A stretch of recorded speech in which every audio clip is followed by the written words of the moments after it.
வணக்கம் நேயர்களே, இன்றைக்கி நாம் ஆட்டு மூளை எப்படி பண்ணலாம்னு பார்க்க போகிறோம். அதுக்கு ஃபஸ்ட்டு நம்ம க்ளீனிங் பார்த்துடலாமா?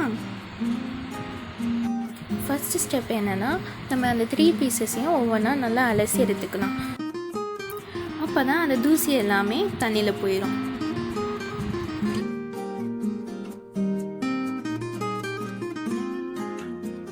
நெக்ஸ்ட் ஸ்டெப் என்னென்னா, நம்ம அதில் இருக்கிற பிளட் எல்லாத்தையும் நம்ம க்ளீன் பண்ணணும். லைட்டாக நீங்கள் ஸ்க்ரப் பண்ணாலே அந்த பிளட் எல்லாமே ரிமூவ் ஆயிடும். அப்புறம் அந்த ஒயிட் பகுதி இருக்குது இல்லையா, அதுக்கு பின்னாடி கொஞ்சம் பிளட் இருக்கும், அதையும் நீங்கள் பார்த்து க்ளீன் பண்ணிடுங்க.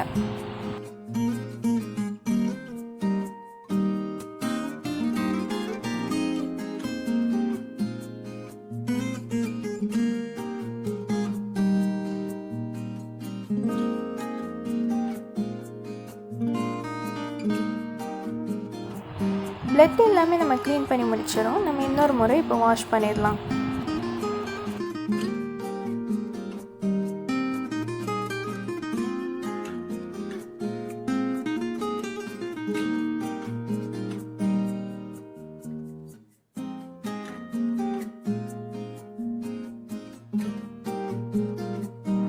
க்ளீனிங் ப்ராசஸ் முடிஞ்சது. இப்போ நம்ம சமைக்கலாம். அடுப்பில் ஒரு சட்டியை வச்சுட்டு அது சூடு ஏறினதும் நம்ம ஃபஸ்ட்டு நல்லெண்ணெயை ஊற்றிடலாம். எண்ணெய் நல்லா காஞ்சதும் கடுகு ஆட் பண்ணிடலாம். கடுகு கொஞ்சம் நல்லா பொரிஞ்சு வரவும் கருவேப்பிலையை ஆட் பண்ணிடலாம். கருவேப்பிலையை லைட்டாக வதக்கிடுங்க, அப்போ தான் அது முறுவல் ஆகும்.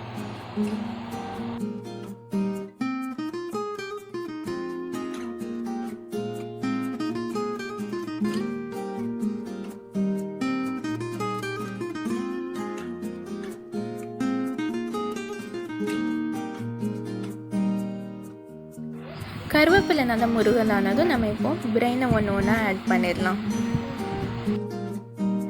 பிரெயின் கொஞ்சம் குக் ஆகட்டும். குக் ஆகும்போது லைட்டாக நமக்கு கலர் சேஞ்ச் ஆகிறது தெரியும். அந்த ஸ்டேஜில் நம்ம அப்படியே திருப்பி போட்டுடலாம்.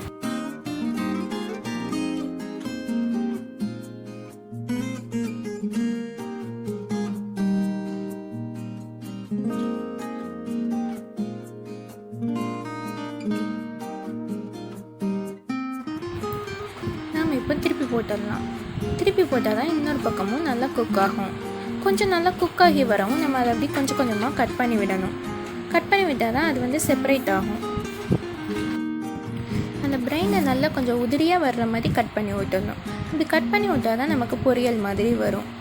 கொஞ்சம் கட் பண்ணி விட்டதும் அந்த ஸ்டேஜில் நம்ம பெப்பர் பவுடர், அப்புறம் குமின் பவுடர், அப்புறம் சால்ட், இந்த 3 ஆட் பண்ணிடலாம். இன்றைக்கி நான் 2 ஸ்பூன் மிளகுத்தூள், 1 ஸ்பூன் ஜீரகத்தூள், 1/2 ஸ்பூன் உப்பு எடுத்திருக்கேன். நம்ம சுவைக்கு ஏற்ற மாதிரி ஆட் பண்ணிக்கலாம். பவுடர்ஸ் எல்லாம் ஆட் பண்ணிவிட்டு ஒரு மிக்ஸ் பண்ணிடலாம். மிக்ஸ் பண்ணதும் நாம் அந்த சட்டிக்கு ஒரு மூடியை போட்டு ஒரு 5 மினிட்ஸ் குக் பண்ணணும். அப்போ தான் அது நல்லா வெந்து வரும். எனக்கு இப்போ 5 மினிட்ஸ் ஆயிடுச்சு. நான் இப்போ இதை ஓப்பன் பண்ணுறேன். கொஞ்சம் நமக்கு வேர்த்து கொஞ்சம் தண்ணி வடிஞ்சிருக்கும் உள்ள, அது எல்லாமே நம்ம நல்லா வற்ற விடணும்.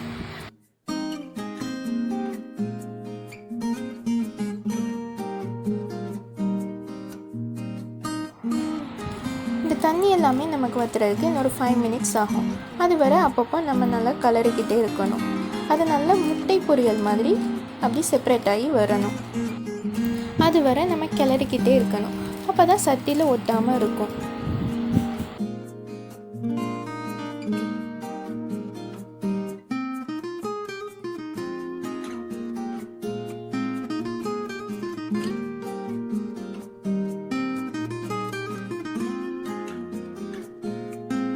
பாருங்கள், இப்போ நமக்கு தண்ணி கொஞ்சம் நல்லா ட்ரை ஆகிருக்கு. இது மாதிரி நமக்கு இன்னும் நல்லா ட்ரை ஆகணும்.